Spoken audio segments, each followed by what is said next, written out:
యేసుక్రీస్తుని మంచి శిష్యులముగా విశ్వాసముతో సాగెదము. యేసుక్రీస్తుని మంచి శిష్యులముగా విశ్వాసముతో సాగెదము. మనమందరము ఆయన సేవను ఏకమై సదా చేసెదము. మన యేసు ప్రభువు శీఘ్రముగా వచ్చును, అతి వేగముగా సేవ చేతుము. మన యేసు ప్రభువు శీఘ్రముగా వచ్చును, అతి వేగముగా సేవ చేతుము. యేసుక్రీస్తుని మంచి శిష్యులముగా విశ్వాసముతో సాగెదము. అందరి ఎడల ప్రేమ చూపెదం, యేసు చింతకు పిలచెదము. అందరి ఎడల ప్రేమ చూపెదం, యేసు చింతకు పిలచెదము. అతి శీఘ్రముగా ఉత్సాహంబుతో రాజమార్గమును చూపెదము. మన యేసు ప్రభువు శీఘ్రముగా వచ్చును, అతి వేగముగా సేవ చేతుము. మన యేసు ప్రభువు శీఘ్రముగా వచ్చును, అతి వేగముగా సేవ చేతుము. Praise the lord. క్రీస్తునందు ప్రియమైన దేవుని పిల్లలారా, ఈ లెంట్ డేస్ మెడిటేషన్స్లో భాగంగా ఈ దినము పస్కా సిద్ధపాటు అనే అంశం మీద మనము కొంత సమయము వాక్యమును ధ్యానించి ప్రార్థనతో ముగించుకుంటాం. ఈ పస్కా నియమాన్ని మనం ఒకసారి నిర్గమకాండము 12వ అధ్యాయము 5-6 వచనాలు చూసినట్లయితే, ఆ గొర్రె పిల్లను భుజించుటకు ప్రతివాని భోజన పరిమితిని బట్టి వారిని లెక్కింపవలెను. నిర్దోషమైన ఏడాది మగపిల్లను తీసుకొనవలెను. గొర్రెలలో నుండి ఆయనను, మేకలలో నుండి ఆయనను దాన్ని తీసుకొనవచ్చును. కాబట్టి మోషే ఇశ్రాయేలు పెద్దలందరినీ పిలిపించి వారితో ఇట్లనెను, మీరు మీ కుటుంబముల చొప్పున మందలో నుండి పిల్లను తీసుకొని పస్కా పశువును వధించుడి. ప్రియులరా, కుటుంబముల చొప్పున పస్కాను వధించాలి.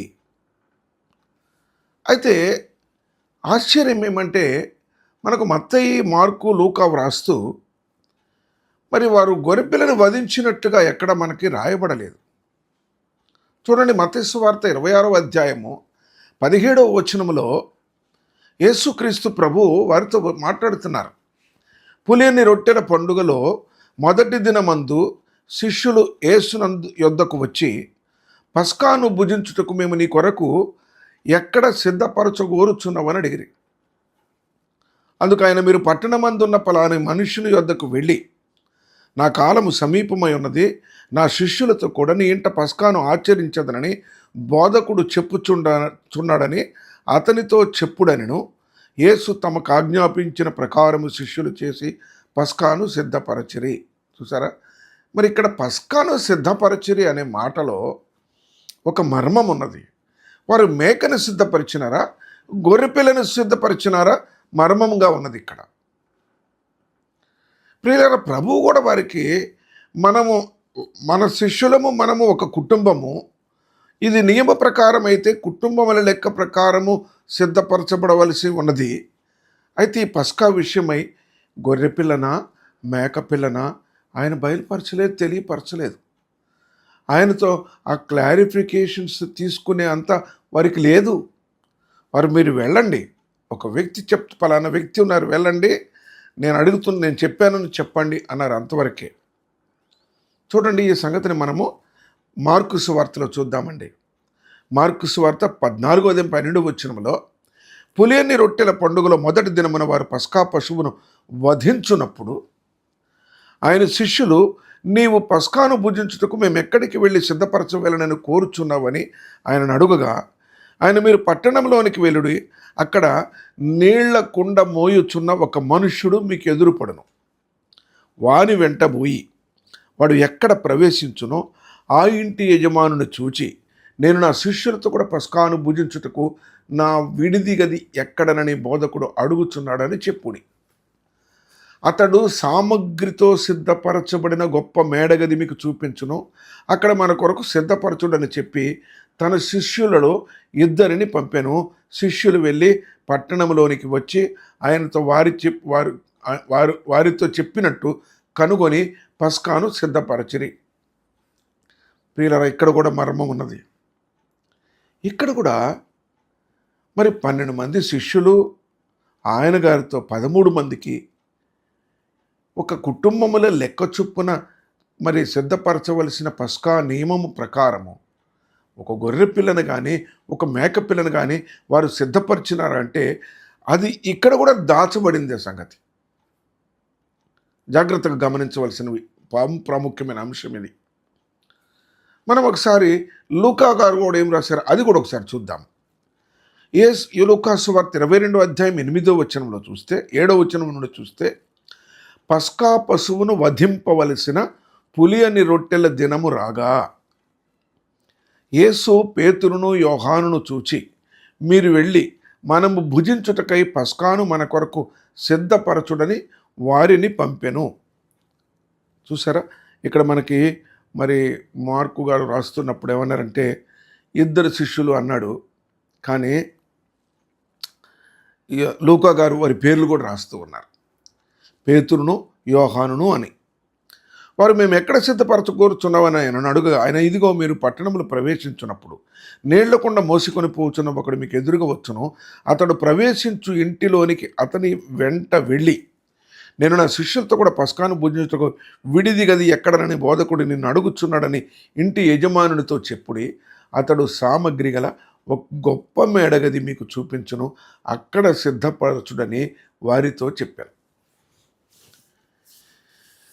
ప్రియులరా, ఈ సంగతిని జ్ఞాపకం చేసుకున్నప్పుడు అపోస్తలుల కార్యంలో మరి పట్టణంలో ప్రవేశించి మేడగదిలో అక్కడ యాకోబు, ఆంద్రియా, పేతురు, పిలుపు, తోమ, బర్తలోమయి, మత్తయి, అల్ఫయి కుమారుడు యాకోబు, జలేతు అనబడిన సీమోను, యాకోబు, వీరందరూ ఉన్నారు. ఆ టీం అంతా ఇక్కడ ఉన్నారు. వారు వెళ్ళి చూడండి, లూకా సువార్త 12వ అధ్యాయము 22వ అధ్యాయం 22వ అధ్యాయం 13వ వచనంలో, వారు వెళ్ళి ఆయన తమతో చెప్పినట్టు కనుగొని పస్కాను సిద్ధపరచిరి. ఇక్కడ కూడా రాయబడలేదు, ఆ సంగతి రాయబడలేదు. వాస్తవానికి మనం చదివినట్టయితే నిర్దోషమైన ఏడాది మగపిల్లను గొర్రెలలో నుండి కానీ మేకలలో నుండి కానీ తీసుకొనవలెను. ఇది నియమం. ఇది మొదటి మరి నియమము మోషే ద్వారా దేవుడైన యెహోవా ఇశ్రాయేలీయులకు ఇచ్చిన నియమం. అయితే మరి ఇక్కడ ఏం జరిగింది చూద్దాం. చూడండి, వారు రెండిట్లో ఏదాన్ని కూడా వారు సిద్ధపరచలేదు. కానీ ఈ సందర్భంలో మరి ఈ విడిది గదిని సిద్ధపరచడానికి ఎవరు సహాయం చేశారు, ఎవరి వ్యక్తి అని చూస్తే, మనము యేసుక్రీస్తు ప్రభు వారికి సమీపంగా ఉంటూనే కనిపించకుండా ఉన్న సీక్రెట్ డిసైపుల్స్ ఉన్నారు. వారిని మరి ఒకసారి మనము జ్ఞాపకం చేసుకుందాం. 3 ఉన్నారు.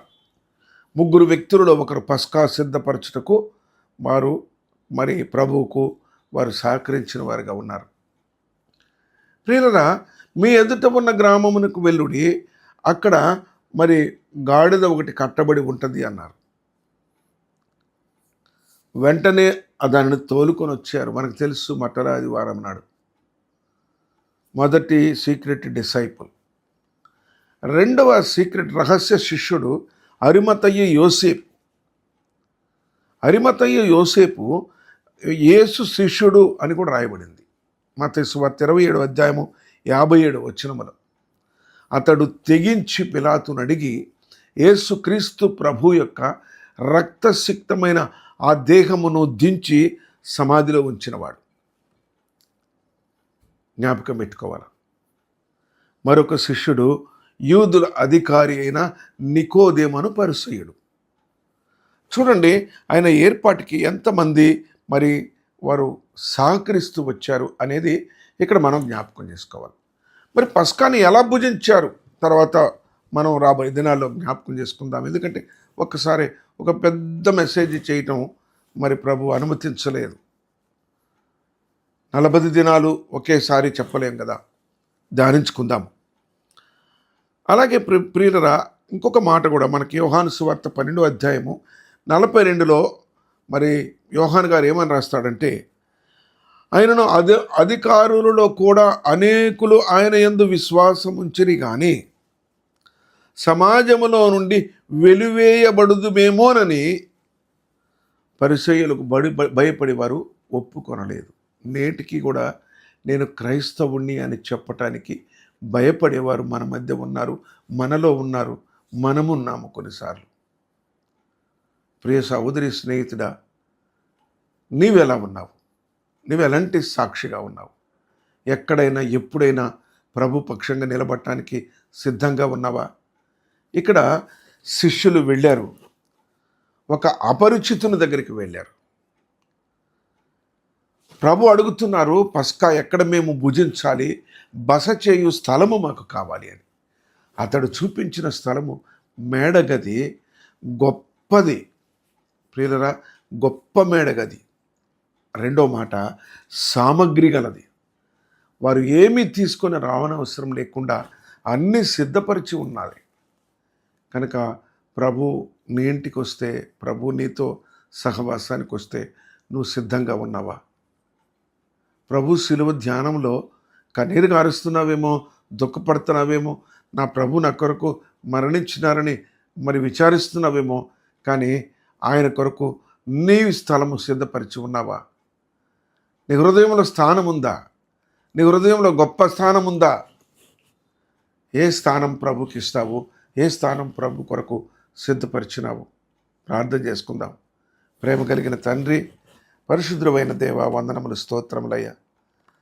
ప్రభా, మరి శతాధిపతి నా ఇంటికి రావటానికి నేను పాత్రుని కాదు అన్నాడు.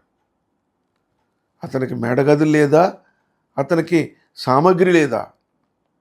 అది కాదు. పస్కా సమయం వచ్చినప్పుడు ప్రభ మరి రహస్యముగా ఉన్న ఒక శిష్యుని నువ్వు ఎన్నుకొని అతని ఇంట పస్కా సిద్ధపరచమని శిష్యులకి తెలియచెప్పినప్పుడు వారు సిద్ధపరిచి ఉన్నారు. నా సిద్ధపాటు కూడా ప్రభుని రాకడ కొరకు దినదినము ప్రభ మరి నా సిద్ధపాటు నాకు దయచేయమని, ఆత్మ అభిషేకము నాకు దయచేయమని యేసు నామమున వేడుకుంటున్నాను తండ్రి.